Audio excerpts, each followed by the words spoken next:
तो जैसे मैं तैयारी कर रहा था, पिछले कुछ दिनों से मैंने दिल के बारे में बताया है, हृदय के बारे में हमने देखा, उसके बारे में मन के बारे में देखा। फिर मैं सोच रहा था कि अब हम बाइबल क्या कहता है और हमारे कोई अंग के बारे में। फिर मुझे मेरे आंख नजर आए ओके, और आंख सिर्फ आंखों से ही नजर आ सकता है, राइट। मुझे लगा कि प्रभु ने मेरे दिल में आंख के बारे में डाला, तो मैं आंख के बारे में थोड़ा अध्ययन कर रहा था। आज हम आंख के बारे में देखेंगे जो आत्मिक आंख है। आज मेरा शीर्षक है कि seeing through the eyes of faith, विश्वास के आंखों से देखना।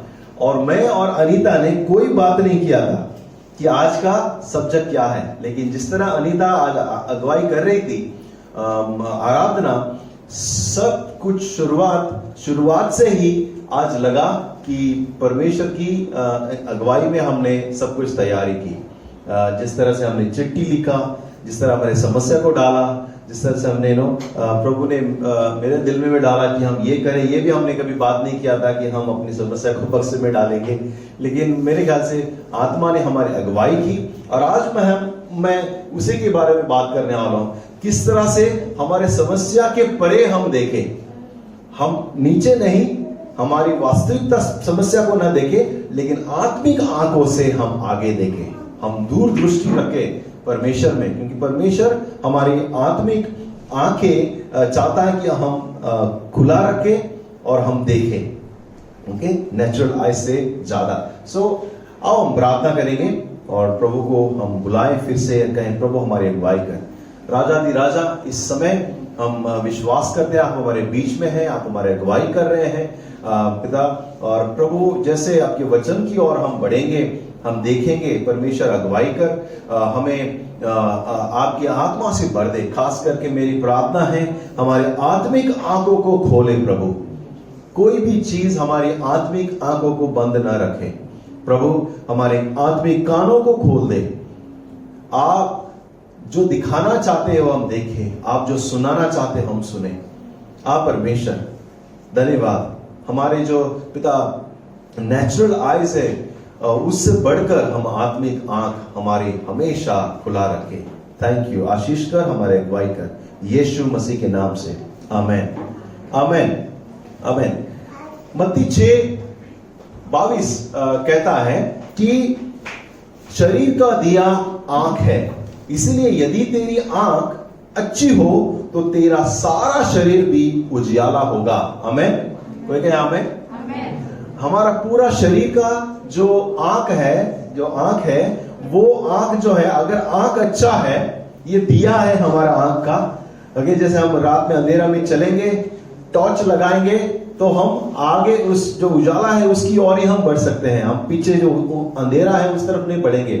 तो वचन कह रहा है कि शरीर का दिया आंख है।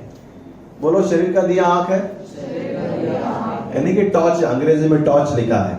और अगर आंखें अच्छी हो, आप अच्छी तरह देख सकते हैं, जिस तरह आप देखते हैं, अगर आप अच्छी तरह देख रहे हैं तो वो आपके पूरे शरीर को उजाला कर देता है।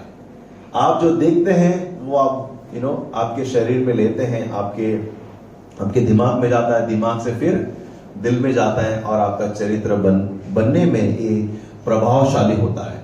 आंख में आप क्या देख रहे हैं, कैसे आप किस तरह से देख रहे हैं, वो बहुत इंपॉर्टेंट है, बाइबल कहते हैं। लेकिन आज मैं शारीरिक आंख के बारे में ज्यादा मैं ध्यान नहीं दे रहा हूं, मैं आत्मिक आंखों के बारे में, आत्मिक उसके बारे में मैं बताना चाहता हूं। मरकुस 8 में यीशु मसीह अपने चेलों को डांटता है। वो कहता है, मरकुस 8:15 से 18 कहता है कि वो उसको चेतावनी देता है, कहता है कि फरीसियों की खमीर से, हेरोदेस के खमीर से तुम सावधान रहो, तुम सावधान रहो।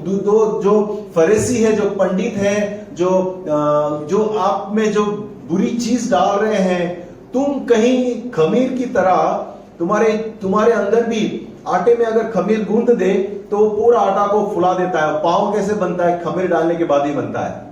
ईस्ट कहता है ना, ईस्ट।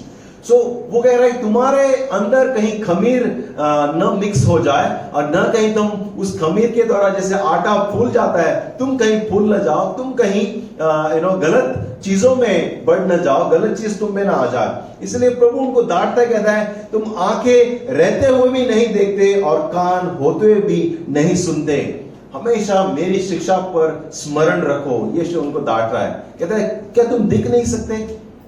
उनकी आंखें खुली हैं लेकिन वो देख नहीं पा रहे हैं, उनके कान खुले हैं और सुन नहीं पा रहे हैं। और यीशु कहता है कि तुम्हारी आंखें खुली रखे, तुम देखते रहो, आत्मिक आंखें और आत्मिक कान खुलते रहो, खुला रहे तुम्हारा। और यीशु उनको सवाल पूछता है क्या तुम देख रहे हो, क्या तुम सुन रहे हो? मेरा भी आज सवाल रहेगा, क्या आप देख रहे हैं, क्या आप सुन रहे हैं जीवन में? संभालना, संसार में से बहुत सारी चीज हम ले लेते हैं, देखते हैं, सुन लेते हैं और हम उसको ग्रहण कर लेते हैं और उसी की तरह बन जाते हैं,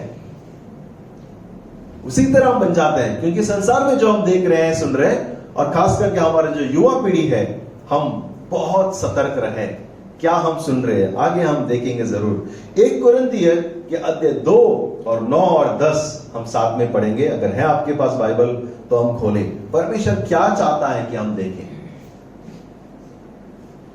किसकी ओर हम ध्यान दें। हमने बहुत खूबसूरत गीत गाया, पिछला सब छोड़कर हम आगे बढ़ता चलो, जो मेरे लिए धन था उसको मैं त्याग दूं, क्योंकि हम आगे बढ़ते चले। क्या है हम हमारे लिए आगे? 1 कुरिन्थियर 2 9 और 10 कहता है, परंतु जैसे लिखा है, जो आंखों ने नहीं देखा और कान ने नहीं सुना और जो बातें मनुष्य के चित्त में नहीं चढ़ी, वे ही परमेश्वर, जो परमेश्वर ने अपने प्रेम रखने वालों के लिए तैयार किया है। परंतु परमेश्वर ने उनको अपनी आत्मा के द्वारा हम पर प्रकट किया, क्योंकि आत्मा सब बातें वरन परमेश्वर के गढ़ बातों भी जांचती है। आमीन। वचन कहता है कि हमारी आंखों ने नहीं देखा है, हमारे कानों ने नहीं सुना है, हमारे मनों में आया नहीं है ऐसे चीज जो परमेश्वर से प्रेम करता है उसके लिए रखा है, उसके लिए आगे रखा है, जो हमने कभी देखा नहीं है, सोचा नहीं है, उसकी ओर हम बढ़े। किसकी ओर हम बढ़े? जो हमने देखा नहीं है, जो हमने अभी सुना नहीं है। आपको पता है आपको स्वर्ग में क्या मिलेगा? आपको पता है आपका इनाम क्या है? बहुत सारे संकेतों में लिखा है बाइबल में, कहता है तुम्हें ट्रॉफी मिलेगा, तुम्हारा नाम लिखा जाएगा, तुम्हारे माथे पे नाम लिखा जाएगा। क्या हम नाम के लिए हम इतना संघर्ष कर रहे हैं? क्या हम सिर्फ ट्रॉफी के लिए इतना संघर्ष कर रहे हैं कि स्वर्ग में एक ट्रॉफी मिलेगा, ओके, वह हम खुश हो जाएंगे? नहीं नहीं, हमारे मनों में और हमारे चित्त में नहीं आया है ऐसे आशीष, ऐसा जीवन हमारे लिए परमेश्वर ने रखा है। आमीन। जो आप कुछ भी अनुमान कर सकते हैं, एक्साइटेड इमेजिनेशन कर सकते हैं, क्योंकि जब हम स्वर्ग में परमेश्वर के साथ रहेंगे, आपकी हर एक मनोकामनाएं पूरी हो जाएंगी, आप अधूरे नहीं रहेंगे। ऐसे कोई इच्छाएं नहीं रहेंगी जो कभी पूरी नहीं होगी। जो स्वर्ग में हर एक इच्छा पूरी होगी।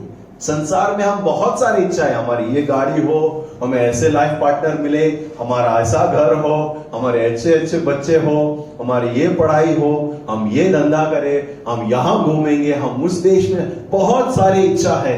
जब हम नए नए मसीह बन रहे थे और इस वचनों पे हम ध्यान कर रहे थे, हम नए नए इमेजिन कर रहे थे, हम सोचते थे, एक दूसरे से बात करते थे, कहते थे क्या हम स्वर्ग में से अमेरिका देख सकते हैं क्या हम स्विट्जरलैंड जा सकते हैं क्या, कहां हम चाहे वहां जा सकते हैं क्या? ओके, हम ऐसे इमेजिन सोचते थे। और मेरे ख्याल से हमारी हर एक इच्छा परमेश्वर पूरी करेगा।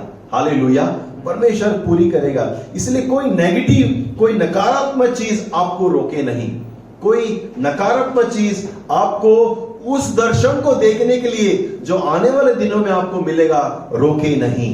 हमें, क्योंकि बहुत से बार हम जो नेचुरल, ओके, जो हमारे आंखें हैं, जो हम देखते हैं, वो रोकती है कि हम आत्मिक आंखों में देख ना पाए। ये आंखें हमें आत्मिक आंखों में जो हम देखना चाहते हैं, ये रोक सकती है।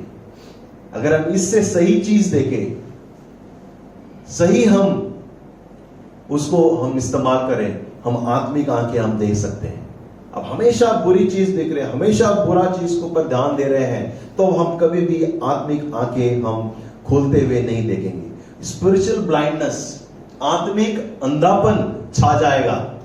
देखते हुए भी आप देख नहीं रहे, आपके खुले हैं फिर भी आपके सामने सब कुछ हो रहा है, लेकिन आप देख नहीं पा रहे, क्योंकि वचन कहता है कि सिर्फ परमेश्वर किसी की आत्मिक आंखें खोल सकता है। आप उसके सामने डिंडोरा पीटो, उसके सामने जो भी आप बताओ, उसको समझ में नहीं आएगा जब तक परमेश्वर आत्मिक आंख खोलेगा नहीं।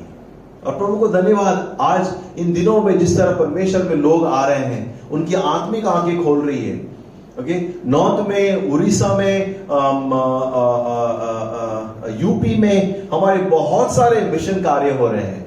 और मैं फोटो देख रहा था कल शाम को, हमारे कुछ यंगस्टर्स हैं जो सेवकाई के लिए नॉर्थ में घूम रहे हैं। कहीं गांव में हजारों से लोग प्रभु में आ रहे हैं। हालेलुया, उनकी परमेश्वर आत्मिक आंखें खोल रहा है। धन्यवाद उनके लिए। हमारे भी, हम यहां पर बैठे हैं क्योंकि परमेश्वर ने हमारे आत्मिक आंख खोल रहा है। परिपूर्ण खुल गया नहीं है, हमें और भी बहुत कुछ देखना है, लेकिन धन्यवाद, शुरुआत हो चुकी है। हालेलुया। और प्रभु का वचन कहता है जो उसने शुरुआत किया है वो अंत भी करेगा। इब्राहिम को देख ले हम। इब्राहिम, जब उस परमेश्वर ने उसको बुलाया, कहा इब्राहिम आओ, मैं तुम्हें एक राष्ट्र बनाऊंगा, मैं तुम्हें एक नाम दूंगा, मैं तुम्हारे खानदान को आशीषित करूंगा, तुम्हारा जो पीढ़ी है वो समुद्र के कणों के सम्मान और तारागण के कणों के सम्मान बहुत सारे बनेंगे। और इब्राहिम ने विश्वास किया, और वो विश्वास उसके लिए धार्मिकता कहलाया गया। विश्वास किया। क्या उसने देखा था? उसको गांव नजर आ रहा था, उसको देश नजर आ रहा था? कोई नहीं। अपने परिवार को लेकर, चारागाह को लेकर वो निकल पड़ा एक सफर में, सिर्फ विश्वास से चल पड़ा। वो जहां जहां परमेश्वर उसे लेके गया वो चलता रहा, विश्वास से चलता रहा। लेकिन उसकी आत्मिक आंख परमेश्वर पर गड़ी थी। उनकी आंखें जो थे, विश्वास की आंखें से वो देख रहा था परमेश्वर जो उसके लिए कर रहा है और जो करने वाला है। उसकी आत्मिक आंख, विश्वास की आंख से वो देख रहा था। बहुत सारे समस्याएं, कितने साल तो उसको बच्चे ही नहीं हुए, और रुक रहा है। प्रभु वादा बोला था, आपने बोला था जितने तारे हैं रात को मैं देख रहा हूं उतने मेरे सारे बच्चे होंगे। अब तक एक भी नहीं आया, एक भी नहीं है अभी भी। आप बोल रहे समुद्र पे चल और देखो कितने सारे रेत के कण हैं, उतने सारे तुम्हारे संतान होगा, तुम्हारा पीढ़ी दर पीढ़ी निकलेगी, लेकिन एक भी नहीं आया अभी तक। मैं 99 साल का होने को आया हूं, कहां है प्रभु आप? परमेश्वर के साथ वो पूछता वो, लेकिन उसका विश्वास देखो, उसका विश्वास, उसकी नजर जो था वो आगे था। उसकी विश्वास की नजर परमेश्वर पे गड़ी हुई थी। परमेश्वर, उसकी जो दूर की दृष्टि थी, आत्मिक दूर की दृष्टि, उसकी दृष्टि दूर की थी, परमेश्वर के वाचा के ऊपर था। बहुत से बार जब चश्मा लगता है ना, डॉक्टर आपको पूछता है आपको नजदीक के चाहिए, रीडिंग ग्लास चाहिए या दूर दृष्टि वाला ग्लास चाहिए? गया किसी को चश्मा लगाया है, 2-3 लोग दिख रहे हैं यहाँ पे चश्मा वाले, क्योंकि पता नहीं फैशन के लिए पहना है कि नंबर वाला है, राइट? दूर दृष्टि, अगर किसी को पता नहीं, राइट? अनिता, हमारा मेडिकल स्टाफ दूर दृष्टि और नजदीक दो रहता है ना। यू हैव टू चूज, आप कौन सा देखना चाहते हैं। मैं आपको सवाल पूछना चाहूंगा, आप आत्मिक कौन सी दृष्टि चाहते हैं? दूर दृष्टि चाहते हैं या नजदीक का दृष्टि चाहते हैं? बहुत से बार हम नजदीक का देखते हैं, हम देखते हैं हमारे अगल बगल में क्या हो रहा है, हम देखते हैं आज हमारे पास क्या है, हम देखते हैं आज हम क्या कर रहे हैं और परमेश्वर हमारे लिए क्या कर रहा है। आज हम देखते हैं हमारी हालात और परिस्थिति क्या है। आज हमारे पास देखते हैं कि हमारे पास रिसोर्सेज क्या है जिससे हम आने वाले दिनों में बन सकते हैं। लेकिन परमेश्वर हमें बुला रहा है विश्वास की आंखों से देखने के लिए, दूर दृष्टि को हम देखें। इब्राहिम चल पड़ा विश्वास की आंख को लेकर, विश्वास से उसने देखा, लेकिन परमेश्वर, उस जो परिस्थिति थी वो भयंकर थी। उसका भतीजा को उठा के लेके या दुश्मन, उसका कोई बच्चे नहीं है, सारा जो है वो गर्भवती नहीं हो रही है। उसने और एक गड़बड़ किया, वो सारा ने, उसकी जो पत्नी थी, उसने बोला देखो मेरे नौकरानी के साथ 100 बच्चा होगा, शायद ऐसा कुछ प्लान बी करते हैं। उन हर एक संभव कोशिश किया, क्योंकि हर एक चीज उससे उनके लिए नामुमकिन लग रहा था। लेकिन आखिर में परमेश्वर ने उनको बच्चा दिया। और प्रॉब्लम यह है, जैसे थोड़े साल का वो लड़का हो गया, परमेश्वर ने कहा उसको चढ़ाओ मेरे लिए बलिदान। फिर इब्राहिम सोच रहा अभी क्या करें, अरे इससे तो मेरा खानदान बनने वाला था। लेकिन उसे भी प्रभु के सामने प्रभु कह रहा है कि चढ़ा, कोई बात नहीं। उसकी दूरदृष्टि, आत्मिक आंखों से देखना उसने बंद नहीं किया। उसकी आत्मिक आंख परमेश्वर को गड़े हुई थी। अपने पुत्र को कहा कोई बात नहीं प्रभु, आपने दिया है, आपको मैं चढ़ाऊंगा। और चल पड़ा पहाड़ पे अपने पुत्र को बलिदान करने के लिए। लकड़ियां भी उसके ऊपर ही लादा कि तुम ही लकड़ी लो। परमेश्वर ने बुलाया है, उस बेटे को पता नहीं, लेके गया। और बेटा पूछता है डैडी लकड़ी तो है, चक्कू है, आग है, बलिदान कहां है?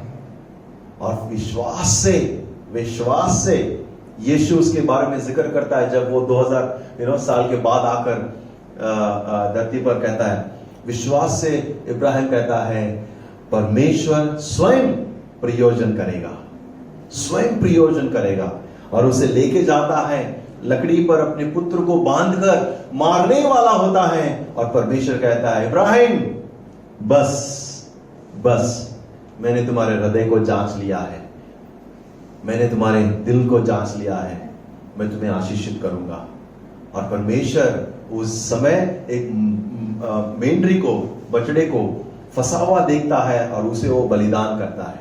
परमेश्वर हमारे आत्मिक जो आंख कहां पर है उसे भी प्रभु देखता है। और यीशु कहता है, जब यीशु 2000 साल के बाद आकर कहता है इब्राहिम ने विश्वास से मुझे देखा था, और उसी आशा पर उसकी नजर थी, और उसने अपने पुत्र को भी बलिदान करने के लिए उसे संकोच नहीं किया। यीशु इब्राहिम के बारे में कहता है, इसलिए कहता है इब्राहिम से पहले मैं था। और लोग पागल बजाते हैं, इब्राहिम से पहले मैं था। इब्राहिम ने विश्वास से देखा था, इब्राहिम ने विश्वास की आंखें परमेश्वर पे नजर हुई थी। बहुत से बार प्रिय लोगों, हमारी स्थिति पर हम ध्यान देते हैं, हमारी परिस्थिति भी हम ध्यान देते हैं, और हम सोचते हैं, आकलन कर लेते हैं कि हमारा इतना तक ही हम पहुंच पाएंगे, इतना तक ही हम दे पाएंगे।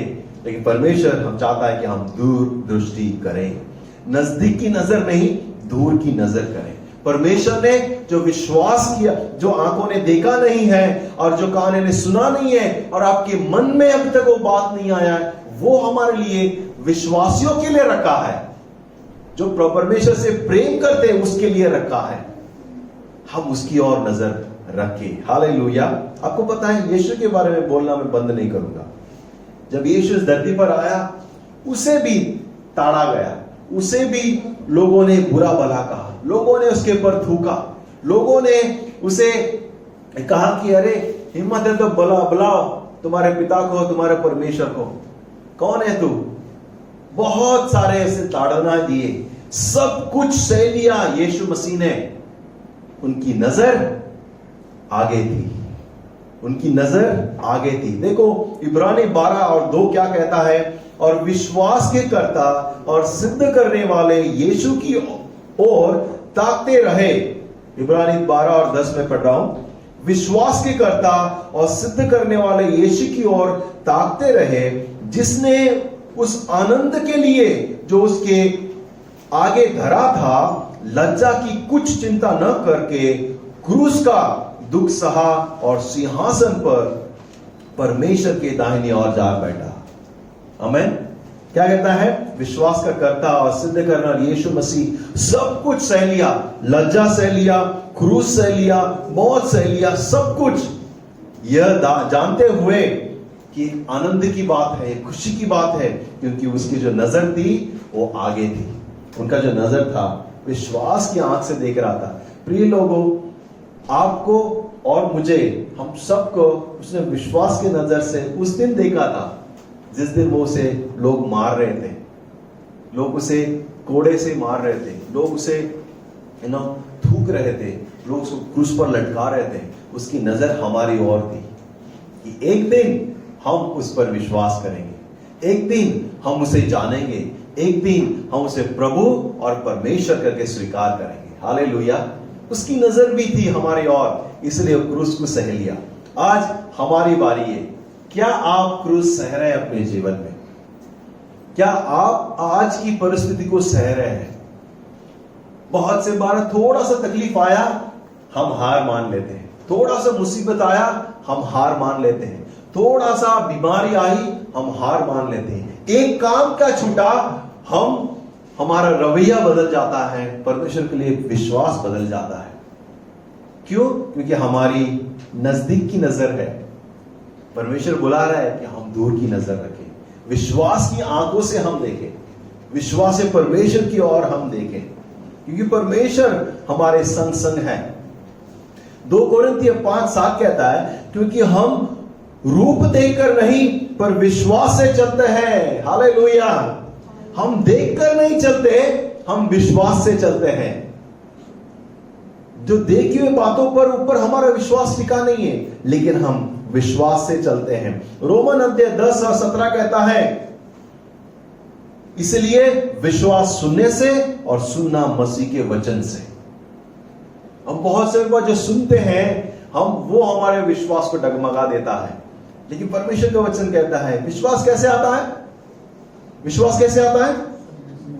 जोर से बोलना। वैसे विश्वास कैसे आता है? सुनने से। और क्या सुनने से? परमेश्वर का वचन। ये वचन, वो विश्वास सुनने से और सुनना मसीह के वचन से आता है। क्या सुन रहे हैं आप? आत्मिक कान जो है आपके, क्या सुन रहे हैं? हालात, परिस्थिति, कठिनाई, आपके जो मित्र हैं, जो सिर्फ नाम के मित्र हैं लेकिन आपको गिराना चाहते हैं, कान में फुसर फुसर कर रहे हैं, बुरी बातें डाल रहे हैं, ऐसे मित्र जो केकड़ा की तरह काम करते हैं, ओके, दिखाते हैं साथी, लेकिन जब आप चढ़ रहे हैं तो खींचते हैं। क्या उनकी आप सुन रहे हैं? बहुत सारे चीज ऐसे होता है। परमेश्वर का वचन कहता है हम उसके वचन को सुने, वो हमें दूरदृष्टि के लिए मदद करेगा। और भजन संगीत 119 और 105 बहुत ही सुंदर वचन है। 119 और 105 कहता है, तेरा वचन मेरे पांव के लिए दीपक और मेरे मार्ग के लिए उजाला है। हालेलुया। परमेश्वर का वचन के हमारे लिए पांव के लिए दीपक और मार्ग के लिए उजाला है। प्रॉब्लम यह है, आज का जो जमाना है, ओके, मैं सबको नहीं बोल रहा हूं, लेकिन आजकल का जो ट्रेंड्स है, जो जमाना है, वचन बहुत कम पढ़ते हैं, वचन बहुत कम पढ़ते हैं, मोबाइल ज्यादा पढ़ते हैं। ओके, धन्यवाद जो आप लोग, मैं देख रहा हूं कुछ लोग बाइबल लेके बैठे हैं, वेरी नाइस। मैं आपको प्रोत्साहन करूंगा, प्लीज आते समय कलीसिया में बाइबल लेकर आए, कृपया करके बाइबल लेकर आए। आप शॉपिंग नहीं जा रहे, आप कलीसिया जा रहे हैं, राइट? यहां पे हम बाइबल नहीं दे रहे आपको, आप शॉपिंग जाएंगे, उधर कैरी बैग दे देगा आपको, उसके लिए भी 10-15 रुपया देना पड़ेगा। हम बाइबल नहीं दे रहे हैं यहां पे, आपके स्वयं बाइबल लेकर आए। अगर आप किसी के पास बाइबल नहीं है, संपूर्ण बाइबल, तो प्लीज आप बताएं, हम आपके लिए मुहैया करवाएंगे। आपको परचेस करना पड़ेगा, उद्धार मुफ्त है, बाकी सबके लिए पैसा लगता है। बाइबल लेकर आना गाइस। आप चर्च जा रहे हैं, जब मैं आपको वचन बता रहा हूं, आप चुपचाप सुन रहे हैं, उसका जांच कौन करेगा? अगर मैं गलत बता रहा हूं तो प्लीज बाइबल लेकर आए। वादा करते हैं बाइबल लेकर आएंगे। अगले संडे से जो नहीं लाए हैं, प्लीज बाइबल लेकर आए। आप चर्च आ रहे हैं, शर्मना नहीं बाइबल से, ओके, शर्मना नहीं बाइबल से। हाँ, आपके मोबाइल में बाइबल है, मुझे पता है, लेकिन इसको भी लेकर आना, ओके, नहीं तो एक दिन ये विलुप्त हो जाएगा। उस जाति में आएगा, विलुप्त जाति आ जाएगा, टाइगर को बचाओ, इसको बचाओ, फिर हमें बाइबल बचाओ का ओके, हमें शुरू करना पड़ेगा, आंदोलन चलाना पड़ेगा। बट आई थिंक दैट वो समय नहीं आएगा, लेकिन समय आएगा जब लोग वचन के लिए तरसेंगे, जब लोगों को वचन नहीं मिलेगा, लोग पूरे संसार के इस बुराई सोच को और विचारों को देखकर तंग आ जाएंगे, लेकिन परमेश्वर का वचन हमें शांति और बल देगा। प्रभु का वचन हमें विश्वास देगा। प्रभु का वचन हमें संपूर्ण बनाता है। हालेलुया। और इब्रानी 1:18 कहता है, और तुम्हारे मन की आंखें, इफिसियंस 1:18, इसीलिए कह रहा था बाइबल लेकर आओ। इफिसी 1:18 कहता है, और तुम्हारे मन की आंखें ज्योतिमय हो कि तुम जान लो कि तुम्हारे बुलाहट की आशा क्या है। Hallelujah, hallelujah. मुंह खोल के बोल सकते हैं आप लोग, हालेलुया। या हम बोले बम्बो ले ले।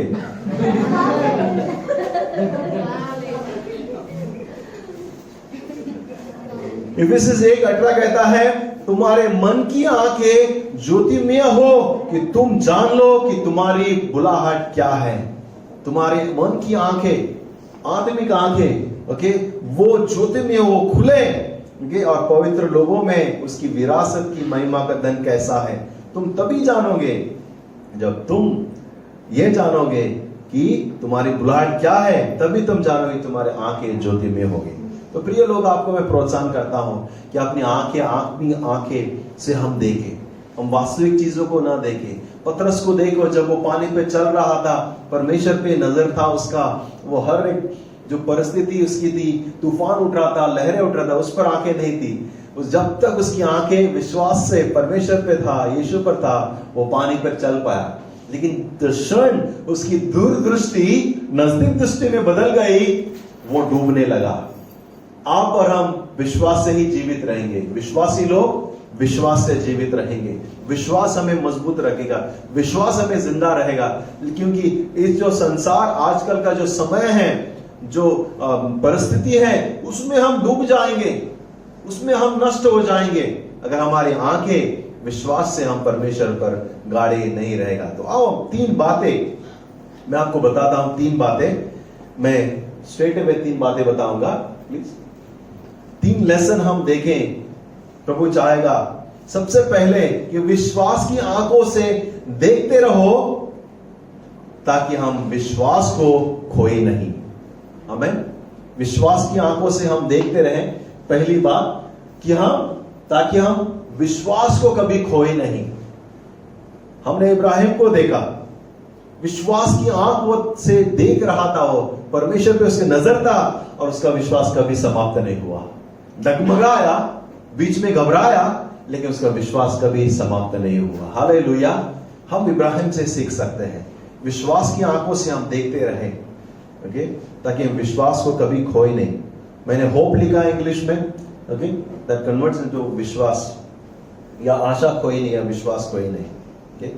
दूसरी बात, जब हम विश्वास की आंखों से देखते रहेंगे तब बल प्राप्त करते जाएंगे कि जीवन के हर एक चुनौतियों का सामना डटकर करें।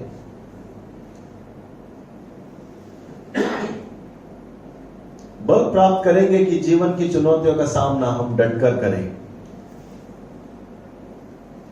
हम जीवन की चुनौतियां, बहुत सारे चुनौतियां हमारे जीवन में है। 1 साल हम गुजर गए हैं, बड़ी चुनौती सब साथ में फेस किया, लेकिन ऐसी चुनौतियां सिर्फ आप जानते हैं, ऐसे समस्या में सिर्फ आप पड़े हैं, ओके, कोई और नहीं। सो आपके हर एक चुनौतियों का आप सामना करेंगे। अब हर एक चुनौतियों का डटकर सामना करेंगे जब हम अपने विश्वास की आंखों से हम देखते रहेंगे। Hallelujah, hallelujah. और तीसरी बात, तीसरी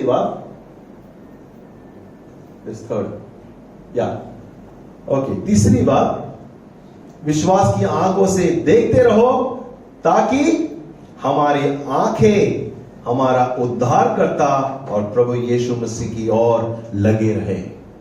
पतरस से हम